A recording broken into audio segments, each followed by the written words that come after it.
then I also think we've only got an hour, so I don't want to, and the intros always take a bit. So why don't I slowly move us into the intros by saying, hello, everyone. It's so nice to have you all join us here today, whether that's on the webinar, on the Zoom link, or live. This is, I want to say, the fourth of 5 of the Tapestry series, where we have been trying to visualize the gender equality space. So looking at what the work that is happening in different sectors and how that work combines and comes together to advance work in the gender justice space. So with me today, I've got like an incredible panel. We've got Latanya, Mapp, Frett in my corner, but if you want to give a wave, Latanya, it's great to have you with us. We've got Nino, the fabulous Nino, who's joining us from, I want to say, Mexico. Hey, Nino. And we've got Leanne Levers. Hello, Leanne. Thank you for joining us. So I'm not going to try and introduce these women because I will not do them justice. But I am going to, in a moment, go around and ask everyone to introduce themselves, talk for about 5-6 minutes about the work that they've been doing in feminist organizing to advance gender equality at large. And then we're going to go into a bit of a discussion with each other and with you guys to unpack and answer questions and discuss some of this work a bit further. But for me, feminist organizing is a really important part of the visualization process, because the way that I understand feminist organizing is that it creates the groundswell that drives political action. And so whatever we're seeing changing in a policy or funding space, the likelihood is the way we have got it there in the first place has been on the back, blood, sweat, and tears of women at the grassroots level. And so feminist organizing to me is the starting point for so much of the change that we see and the transformation that we see. So it's an important part of the visual, but what I really want us to try and create the picture of is how that process works, like how integral feminist organizing is to any of the work that's happening, but how we're really seeing that translate into policy and funding flows. What are the gaps? What are the opportunities? What is the good stuff that we're seeing? Because I know that there's also a lot of bad stuff that we're seeing. But yeah, that's where I'd love to take the conversation today. So if it's okay with you, I'll start with you, Latanya, if you want to take the floor. It's absolutely okay, and great to be with you again, Rachel, and see so many friends in the room already. So I'm looking forward to this conversation with my colleagues, Lauren and Nino. But let me just start with, I am the president and CEO of Global Fund for Women. And as you can imagine, I'm thrilled to be talking about feminist organizing. It is what we do. It's our bread and butter. It's our passion, certainly mine. And just to give you some background about Global Fund for Women, we are a feminist fund. We're a network, belong to a network of feminist funds, and we fund gender justice organizations and movements around the world. We've given over 5,000 grants to organizations in more than 176 countries. But I'm gonna bring it back a little bit, though. I was just, after COVID, we kind of opened up and we start traveling again, and a lot of when we talk about organizing, especially feminist organizing, is the face-to-face. It's the in-person. It's the ability to be able to touch people and really impact hearts and minds. Policy is one thing, and we'll talk more about that. But it is this sort of hearts and minds thing that movements are really trying to get at.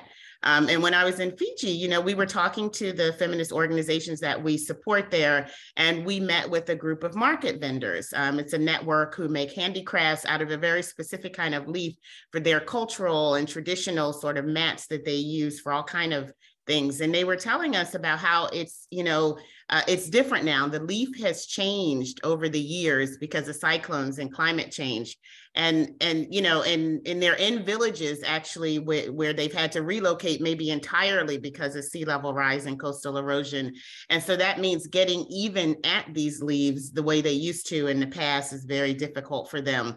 And so here we have groups of women who are the least at fault for climate crisis, but they're, experiencing these devastating impacts to their livelihoods because of that. And that's where Global Fund for Women really tries to focus its support, in these more traditional, is that traditional areas of feminist organizing, right?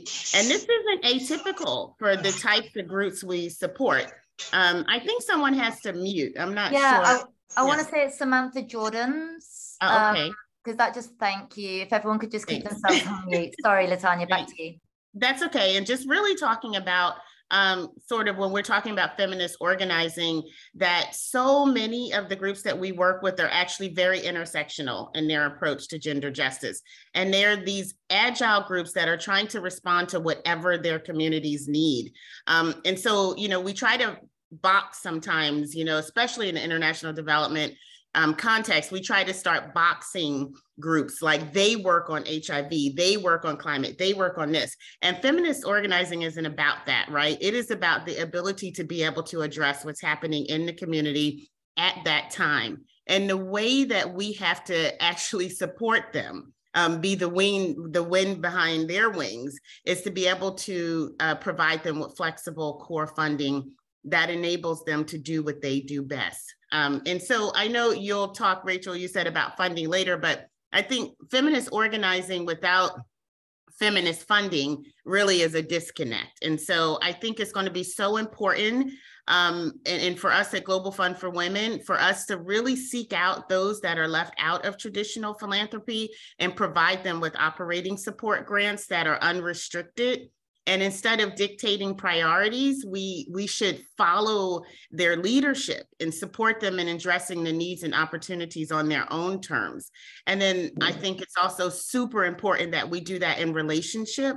And in relationship, I mean over years, you know, not like a short-term, you know, sort of input of, you know, a few thousand, but really try to work with them over a longer period of time in order to show that you know, that we are there when they need us, and we're going to be there as they go through these processes that we're talking about. And, you know, I think the more basic examples are, you know, a lot of us know that during COVID, it was really difficult for people to pivot the work that they had been doing, you know, in their traditional organizations, and they had to sort of really figure out how they can provide relief. So again, organizing is not just about, you know, walking in one theme in one place, but it is about being able to shift and to respond. And we saw that in Asia with garment workers who were now out of work, but using their resources to provide food and basic PPEs. We saw other groups like in Cameroon starting to buy like internet data for adolescent girls so that they could keep going to school. And so these are kind of like locally led solutions. And I want to just sort of bring that up too when we talk about, and I know our my colleagues on the panel will talk about this, but when we're talking about feminist organizing, we're talking about locally led solutions that are immediate and effective. And that's what happens when you allow local groups to be able to lead. We have something at Global Fund for Women that we're calling like the new movement-led approach, that we're really trying to learn from movements and how they work. How does social change happen because of feminist organizing? And I'd love to sort of dig into that a little bit today in our conversation.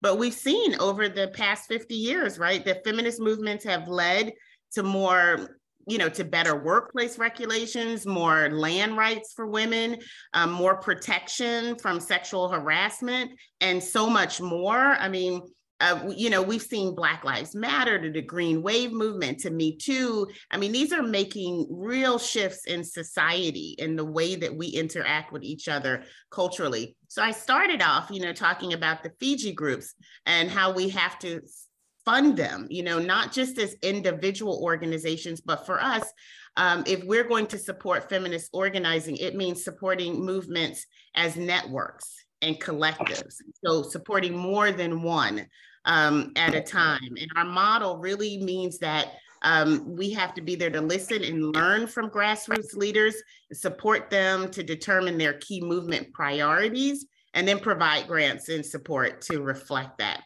And I'll end just by saying how important it is, the resources. But again, knowing that you'll talk about this in another Tapestry event, Rachel, I think today we can also think about how movements need support in connecting and convening, bringing people together in safe spaces to build trust and to strategize and collaborate at local, regional, and global levels. I think connecting and convening is hugely important. And then solidarity and support that, and I mentioned that grantee partners for us are, it's going to be huge that we don't restrict the funding that we give them, that they're allowed to support their own institutional strengthening processes, and that we are allowing them to do that and not sort of putting them into I'll just need to see the picture. Claire, could you please mute yourself? And wow. Claire? And then let me just sum up, finally with the advocacy and influence. And that's the piece that you started talking about, Rachel. And that's, so I think not only should we count on feminist organizations and movements to really reach and stretch towards policies, but also we have to advocate and influence from them from where we sit. And so, I think about intersectional and intergenerational policies and practices. We have to do that ourselves. So we have to start from wherever we sit and wherever that is to make sure that we're advocating for the concept of feminist organizing so that it is not bastardized, I guess is a good word, in development and humanitarian aid, that it's actually revered and looked at as a solution, a credible solution in the work that's being done. So let me just stop there, and I'll continue during our discussion. And thank you and the colleagues who are in the room today for the opportunity to be able to speak. Thank you, Rachel. Back over to you. Thanks, Latanya. I'm actually going to throw you one follow-up question, though I know that I'm meant to go in order. So I know that we can't separate resourcing and feminist organizing and activism. One of the questions I have from you is, are you seeing in the spaces that you're in these philanthropic spaces, in the international development spaces, for want of a better term, are you seeing a shift in how people are understanding feminist organizing, feminist movement building in response to some of the crises or challenges that we're facing? Like, are you excited by the shift you're seeing? Are you still finding it very painful in these spaces? What are you feeling? Oh, is that me frozen or Latanya? Looking for someone to say that it's Latanya and not me. It's Latanya. Okay, in that case, at some point she's going to come in with a very good answer to that. But I'll go back to the right order, which is Nino. I know that you're going to have loads to say on this with the work that you've been doing. So, floor's yours. Thank you so much. I hope my internet will support, because I think okay, great. So hi everyone, my name is Nino. I'm originally from Georgia, from Tbilisi, but currently I'm calling in from Mexico. Yeah, just very briefly about myself, which will lead me to the key points that I wanted to share. I'm from Eastern Europe, and I think my whole existence and life is right now defined and connected to Russian imperialism and what's going on in Ukraine and the invasion of Ukraine, but also multiple crises that have been happening. Unfortunately, West was not so much interested in those crises before. So like there's a whole, I think the context I come from is really charged with human rights and humanitarian crisis. Therefore, first ones to respond and really be on the front line are feminist organizers. And I think that's literally the community I come from, and political organizing and context that I am stepping into these global spaces as well. So the war in Ukraine has been happening for 9 months already, but actually it's past 9 years since the first invasion of Ukraine. So there's like the depth of crisis that is happening in my region that has been really defining and shaping up how feminist organizing is happening and what are the political agendas that feminists are pushing in my region. And I think for a very long time, the big problem that we had, not only in the Eastern Europe and Caucasus, where I personally come from, but actually the whole region is Central and Eastern Europe, Caucasus, and Central Asia. Those countries that are impacted by Russia in the first place, I mean, tell me the country that is not influenced by Russia one way or the other, but when we're talking about Russian imperialism in this particular angle, like I'm referring to post-Soviet countries. So I think feminist movements in post-Soviet countries have so much in common, but also so because we are all fighting against regressive governments and far rights and anti-rights agendas that mainly comes from Russia, and the money that is coming for anti-rights organizing is also coming from Russia. And in this context, everything we do is against Russian politics and Russian anti-human rights agenda. So this is literally the front line of organizing is led by feminist and gender justice organizers in this context. So there are the war. I'm talking so much about the war in Ukraine and the invasion because it really caused seismic shifts in how we understand our collective organizing and building those networks, because the movement, feminist movement in my region is very fragmented. And I think what's happening now, and it's really painful, but at the same time, very powerful, we are understanding that we need to join forces and really build joint strategies to fight against Russia and Russian imperialism, and also multiplicity of imperialisms, because it's not about Russia only. There's EU and US imperialisms really strongly present, and movements are squished in between in so many ways. So what is happening right now and is powerful is that there are decolonial feminist activists coming together and building network.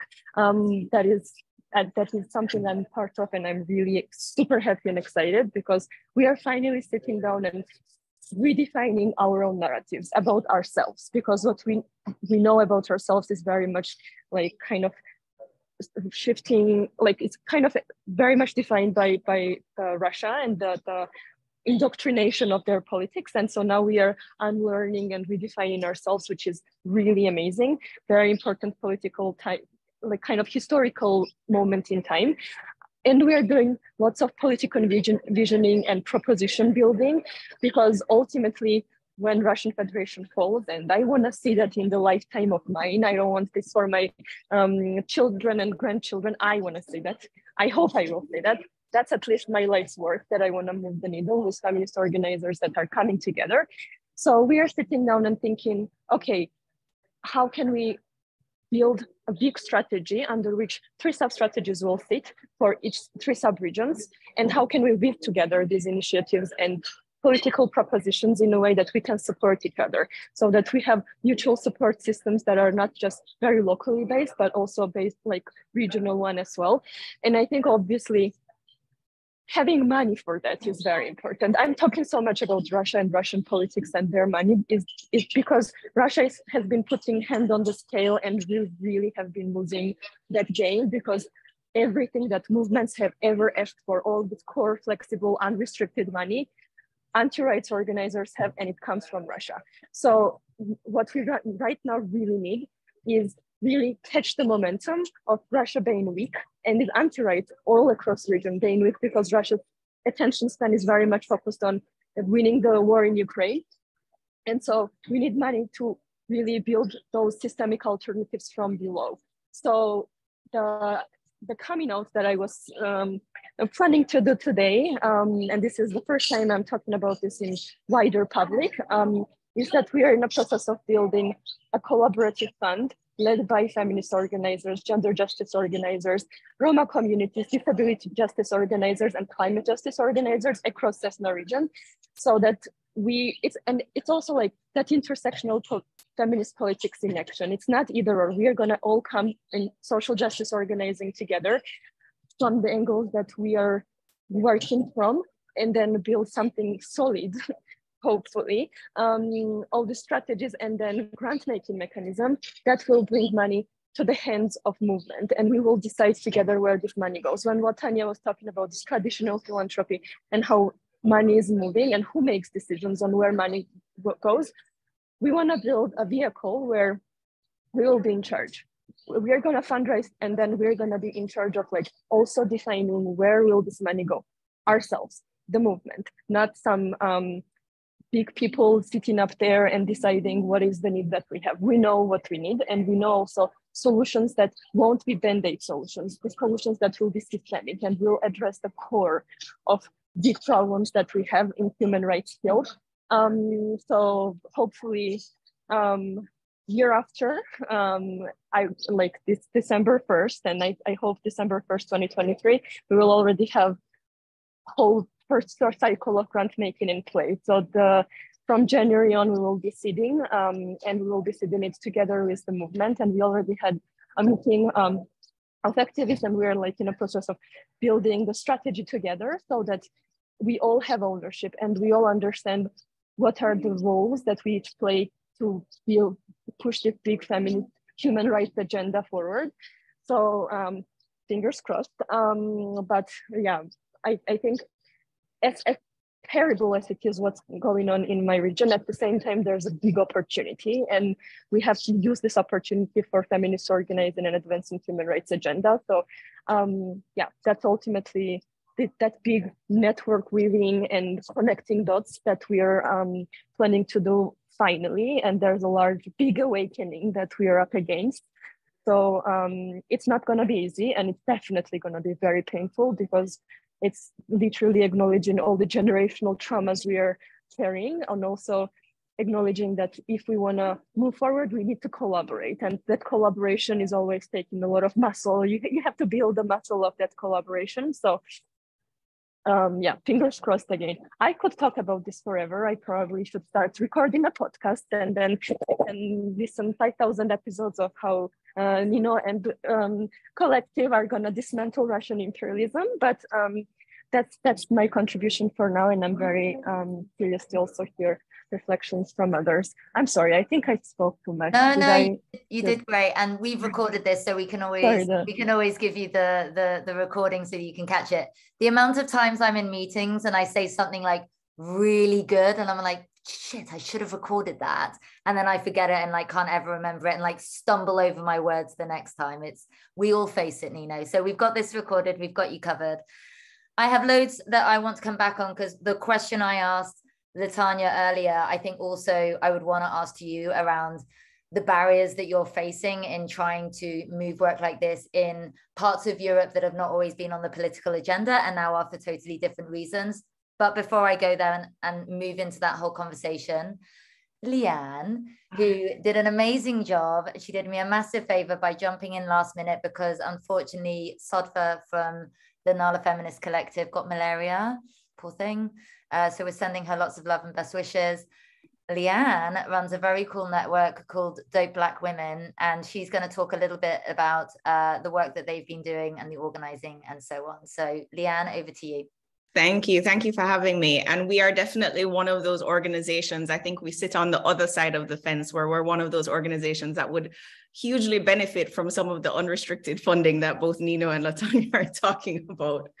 But Dope Black Women is a community interest company that is a platform that provides safe spaces, both digital and in person, for Black and Black mixed women and non-binary individuals to really come together to celebrate each other, network with each other, share experiences, learn from each other, and most importantly, really to provide a safe space to heal from some of the discriminatory experiences that Black women often face in various areas of life, from the institutional to the interpersonal.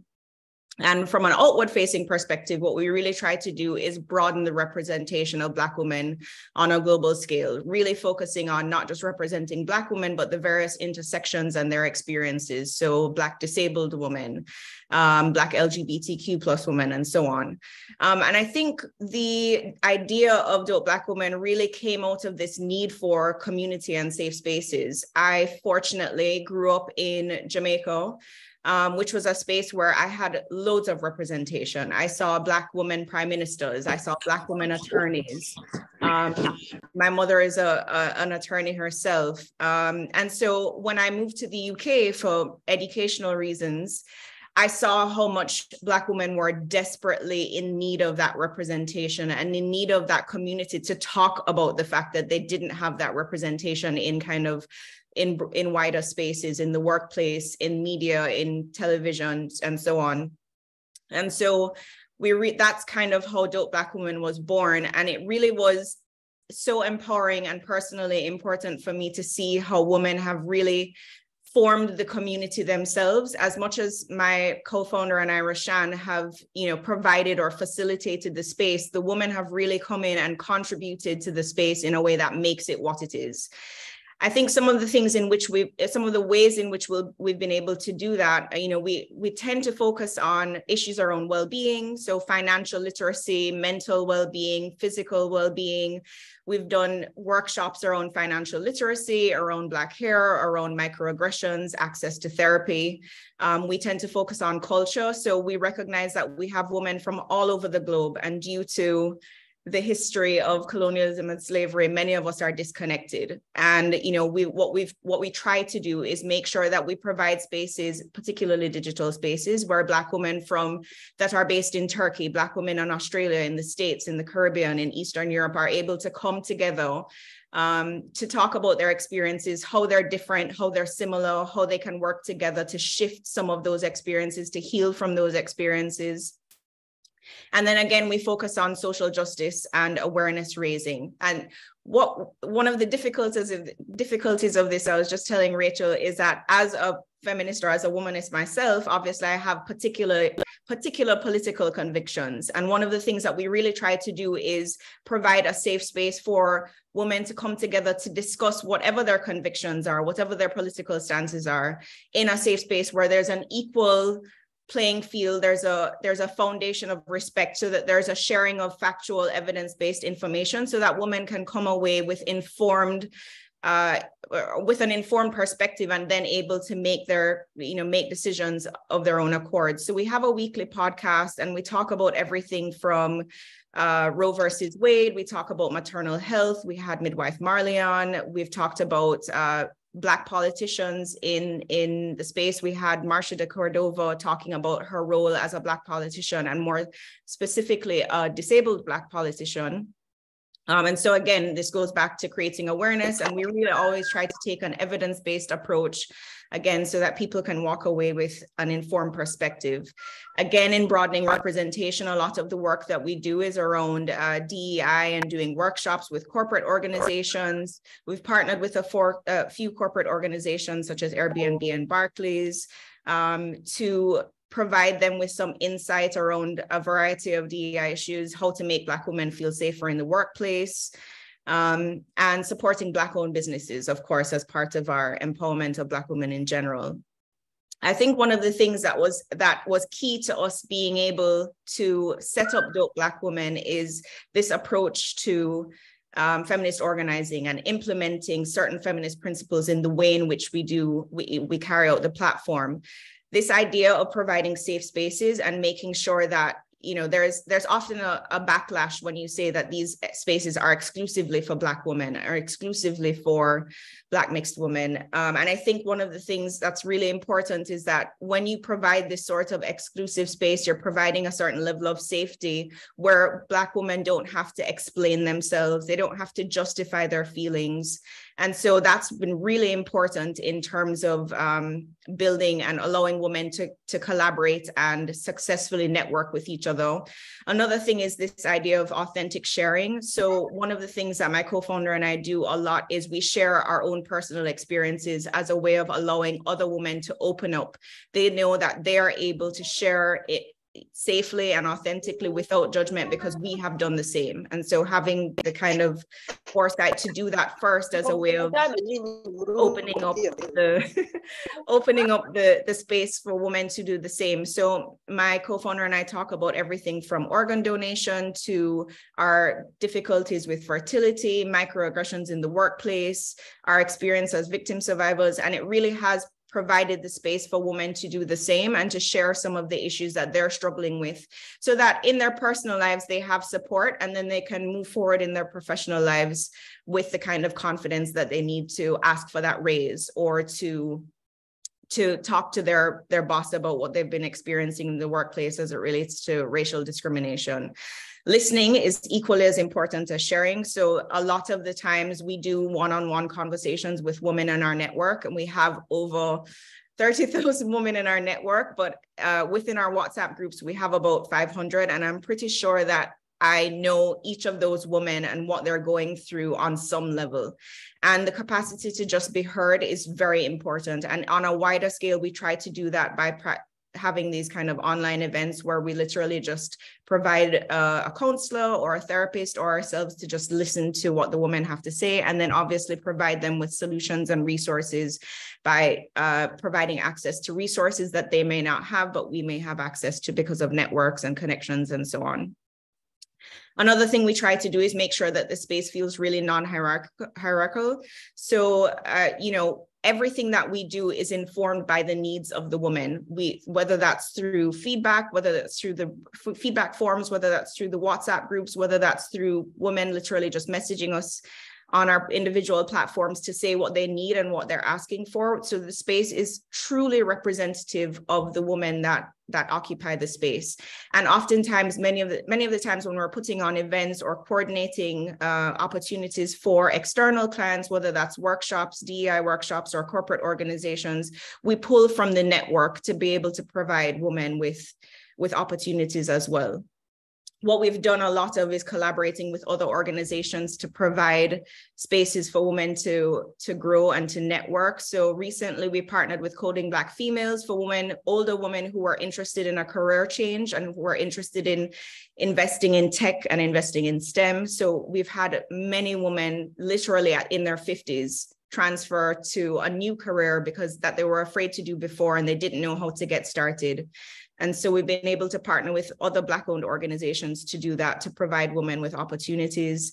We're working on a partnership with Airbnb to provide women with safe spaces who are women who are victim survivors with immediate safe spaces. So if they need an immediate safe space to get away from their situation, Airbnb hopefully will be providing a space for women for an interim period until we're able to provide them with the necessary resources to remove themselves from the situation permanently. And yeah, I think that's a good start. I will stop there. Thank you, Leanne. And Leanne also has a full-time job, so does all of that on the side, which is just enormous. And she's an incredible woman. I'm going to try and connect some dots here, which I then hope will feed into the next phase of the conversation, and then I'll let others ask the questions. But Latanya, the question I was asking you before was around, as an organization who is funding feminist organizing and movement building and has been for a long time, but is also in some of these international spaces where policymakers are and major institutions are, as well as philanthropic spaces and other. What are the shifts that you're seeing? Is it looking positive? Where are the barriers you're still facing? And so on. I'll pause that, but that's what's coming to you. What also interests me, Nino, about the work that you're doing is, and we have had a lot of conversation about this, about what it takes to get something on the political agenda, right? And how much and for how long these parts of Europe have been ignored, married with the ongoing decades-long funding challenge that we've had for feminist organizing or for women's rights in general. So that's like a double whammy. And I guess you've just started fundraising for this, right? So what are the barriers that you're facing? What are you going to be struggling with? What can you learn from Latanya and so on? And then I guess finally, and I guess maybe I'm asking Latanya to answer this for Leanne. Leanne, I know the work that Dope Black Women is doing. I know the value it brings to Black women and women of color who are working across sectors. So not only are you able to share experiences and learning and build knowledge and take that knowledge within your institutions and influence within, because so often any shift that's happening within organizations, the responsibility is on those Black women or Black people, women of color in those organizations to influence change. So what you have created is a space and a network where women are able to lean on each other as they're going through this process and take that learning in. And yet getting money for that kind of work is like freaking impossible. And so we go back to the same thing again. So I'm wondering, like, I guess, I don't know if you're going to have the answer to this. Latanya might have some thoughts on that, but I feel like there's this separation between D&I and, issues that Black women and women of color in organizations are facing, and how do you fund that work and build solidarity and a network within it, versus racial justice as a development issue and how we're tying that to like climate and gender equality and so on. So it creates a disconnect in how funding flows and how you're able to access it. So those are the things that are in my head. I'll go to Latanya, and I love to hear from you on some of that. Thank you. And I'm on my phone now. I don't know what happened to my internet. Of course, it's perfect timing, right? So I apologize for that. But just a couple of things. Yeah, we are in these spaces. We've been doing this at Global Fund for Women for 35 years now. And so one of the things that I think we're seeing is, which is probably not unusual for this crowd, but this rhetoric, so people in these spaces, philanthropy, the bilaterals, the multilaterals, and other, even corporates, start attaching themselves to framing, so they get the framing right. They start talking about things like gender justice and racial justice, gender equality, but they don't know how to move beyond that. And nor are they, in some cases, inclined to. And so I think what we have to do as a community of activists, when we talk about feminist organizing, I think the pinnacle of it is to hold those in these type of positions of power accountable, to move past the rhetoric.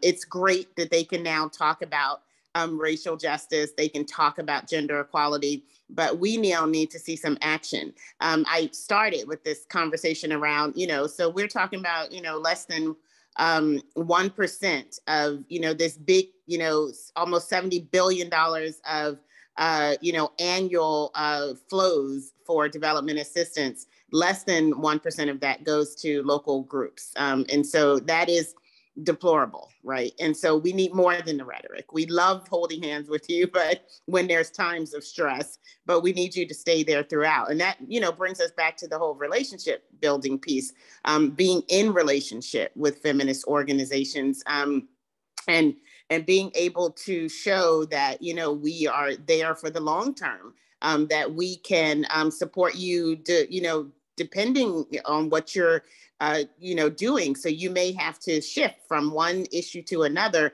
but we still have to be with you. And then, just finally to say about that, because I think it's so important that these relationships do no harm. I think a lot of feminist organizations are, not inclined to be in relationship with governments or corporations or even UN agencies because of, this relationship issue. It's like they drop them as soon as it's not, sexy anymore to be with them.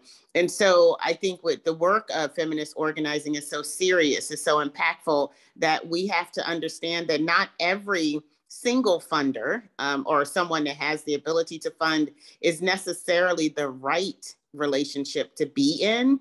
And so I feel like for Global Fund for Women, we take the brunt of, sort of doing the due diligence on these kind of relationships. People always talk about due diligence on the feminist organizations. I'm talking about for the feminist organizations doing the due diligence on these bilaterals and these multilaterals and these other philanthropic networks and programs, and be able to advise our, network of feminist organizations. Are they even a good partner for you? Do you want to be in bed with those guys? And I think, just talking to Leanne and Dope Black Women, I think she probably understands, you can't, all money ain't good money, and so we have to, realize that, and we understand that at Global Fund for Women, and feel like we can take we have the capacity to be able to make some of those decisions, to really look beyond the curtain and the rhetoric and see if they are actually good partners. A lot of conversation about localization, but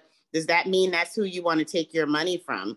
And so I just think, Rachel, is such a good conversation about who's a good partner, who is really moving past the rhetoric and really trying to change that number, that less than 1%, and really hold them accountable when they say they will. So I'll end there and let you move on, but that's my thoughts on it. Thank you, Latanya. Nino, over to you. I actually would like to build on what Latanya is saying, because ultimately also what we are asking for is shifting of power in the sector. Because as we are talking about, setting up systems where we want to move money right to the hands of the organizers and them deciding, and they're being in charge of deciding where this money moves. That's a process that is still quite unusual for human rights philanthropy even. So what we're asking for is letting power go and shifting that power. And currently I'm at the HRFN, the Human Rights Funders Network meeting. And yesterday the conference started from this point of the best funding starts with trust and ends with letting go. Like that was what stayed with me very strongly. And I think this is exactly what we are asking for, and is very big barrier and challenge. But I would say that in past 10 years of me personally working in philanthropy, I can clearly see how that power shifting is happening slowly but surely, mainly because of feminist funders and feminist resourcing organizers in philanthropy, for example. And Global Fund for Women is one of the examples of like the vision and leadership in what that power shifting should look like. But also there's a whole community of funders who are doing that, and there's quite some of them also practicing participatory decision-making models and participatory grant making. So point being that there are systemic alternatives also inside philanthropy, and so hopefully we are gonna get there in understanding that when we're talking about crisis, many times we are having human rights crisis and humanitarian crisis at the same time. It's not either or. And also before humanitarian crisis, actually, like if a crisis happens, or for example, before we have invasion and therefore you have human rights and humanitarian crisis, those crises start way long before the West acknowledges that this is a crisis. There are so many signals that you can also listen to, because mainly who are giving these signals are local organizers, because they know what's going on. They know the community, and they are alerting the international communities that this is coming. But unfortunately, a big challenge that I think is like really taking that signal in and understanding that we cannot function anymore with the mindset of one crisis at the time, because what's happening in the world that we are having multiple crises at the same time. And I guess to the big challenge in philanthropy and humanitarian architecture as well is this mindset of like prevention and preparation for conflicts and crisis before they hit. That crisis preparedness is taken, that's a muscle that you have to build. It's almost like infrastructures, network systems that you have to build before those crisis hits. And I'm always thinking, like, for example, what could happen if we had those infrastructures and systems in place in Iran, in Afghanistan. They were there, but it was not so well resourced as hopefully they would be. And therefore, the human rights crisis that we are having now, those could be somewhat prevented. At least there could be mechanisms in place to support human rights organizers on the front line.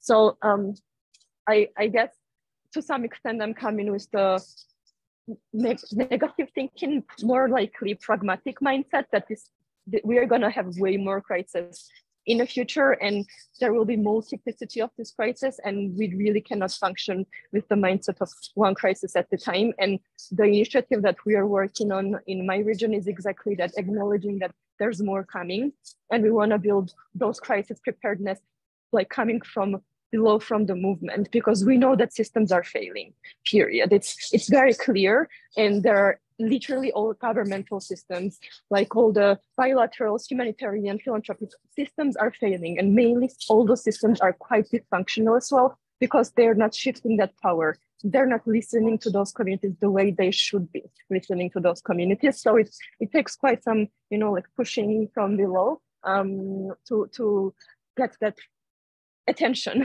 from them and make that money move, or make the policy change, or make sure that you are included in big decisions that directly affect our lives, right? So I think the challenge is like catching the attention and making sure that these big decision makers understand the local context before big crisis hit. Because if that happened, also the response would be looking different. And when we are talking about why systems are failing, specifically in the Ukraine crisis, there is a lot of money moving, and we know that, everyone knows that. This is the kind of attention that Ukraine received. It's unprecedented indeed. But when you look at actual numbers of how much money has been going to frontline responders, to feminist and gender justice organizers who are doing the most important life-saving work, not INGOs, not humanitarian actors, local grassroots organizers are doing that.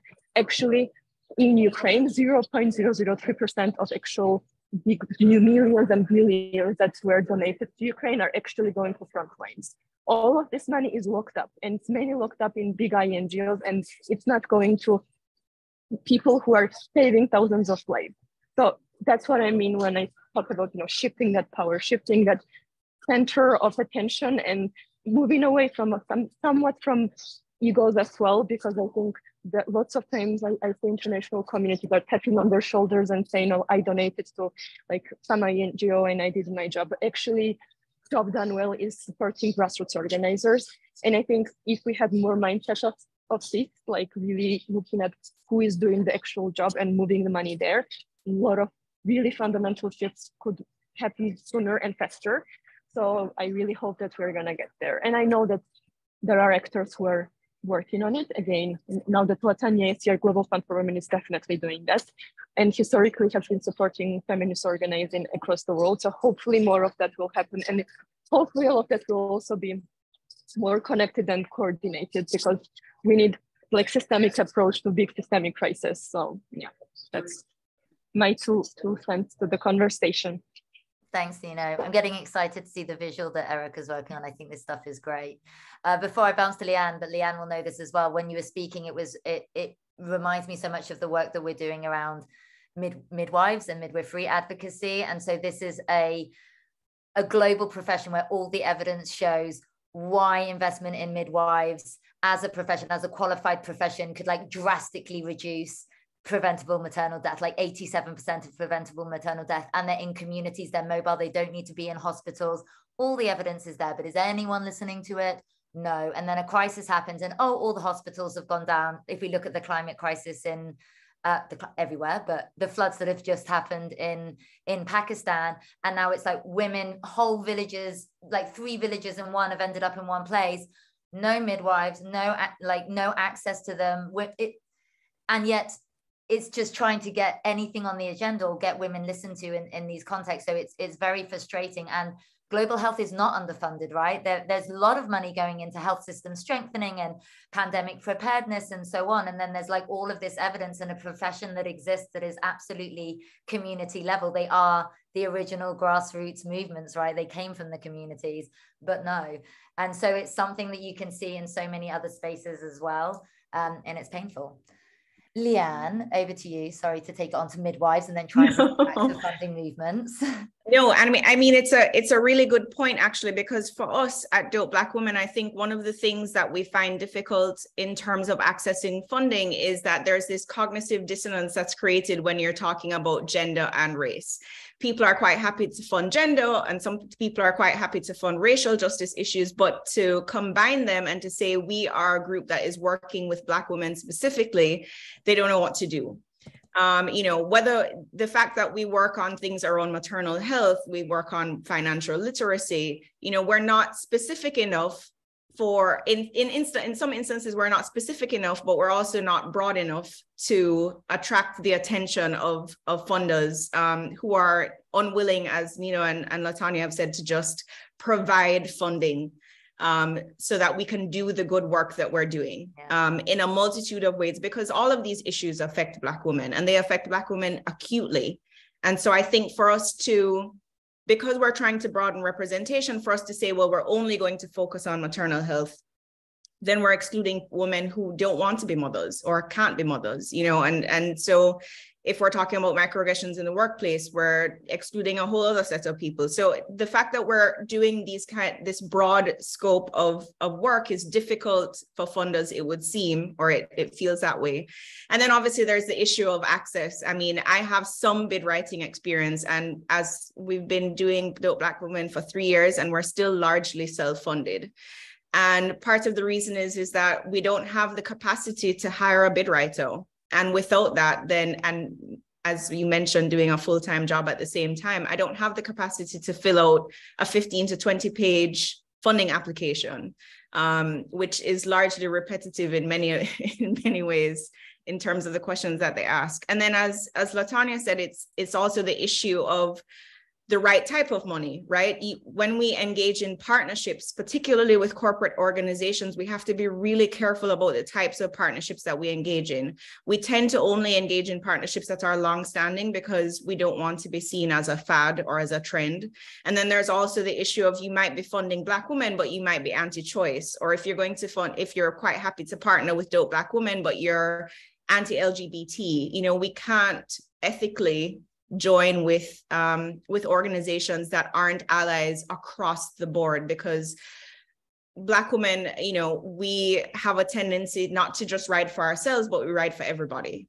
And, you know, as a womanist, I think it's really important not just to, if we're bringing Black women, we have to bring Black men along with us. If we're bringing Black men along with us, we have to bring white women along with us. We have to bring the LGBTQ community up, because we cut across all of those groups. And so I think, it's a very difficult situation in terms of access, in terms of maintaining your ethics and your morals. And then just in terms of, being able to fit into the right pocket, whatever that pocket is at the time. I hear you. Okay, we have 7 minutes. Does anyone want to raise their hand, ask a question of anyone, throw out some comments? I'm looking for raised hands. Can I just say something while you're waiting for raised hands, Rachel? Yeah. Because Leanne just really, I think that was just a powerful intervention. And I wanted to say that as part of what Global Fund for Women does in its mission is we partner as fiscal sponsors with different groups who want to raise funds in the US, but are not necessarily like registered here legally. So we play a role in trying to support their mission. And one that we're super, super proud of that we are partnered with, and we're their official fiscal sponsor in the US, is the Black Feminist Fund.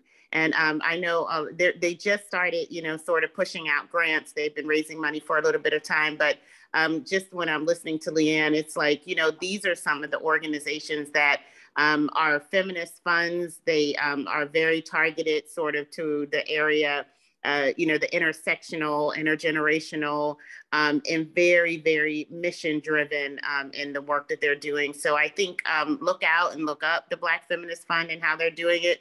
But it also reminded me of this theory that I have when I came into Global Fund for Women, that, organizations like yours should not be looking for us. You should not have to look for funds. We should be looking for you. And so we're trying at Global Fund for Women the best way we can through advisor networks, through AI, even using machine learning to find feminist organizing activities and groups as they're doing their work, so we can approach them through our network and ask them how we can be supportive. It may not always be money, or like Iran, it's difficult to get money there, but it may be other things that we can bring to the table. And so just keep doing what you're doing. I think both you and Nino are amazing. And it's to the extent that we can be able to support you in ways that you move towards your goals, please do let us know. What an amazing note to end on. So Global Fund for Women is going to fund dope Black women, is what I heard. So congratulations to you two. And Nino's just launched a fund. So like, what a call. Thank you all. Okay, in that case, I'm not seeing any hands up. So I think we should let Erica show us what she's got so far. Dun, dun, Hi, everyone. Can you let me know when you can see it?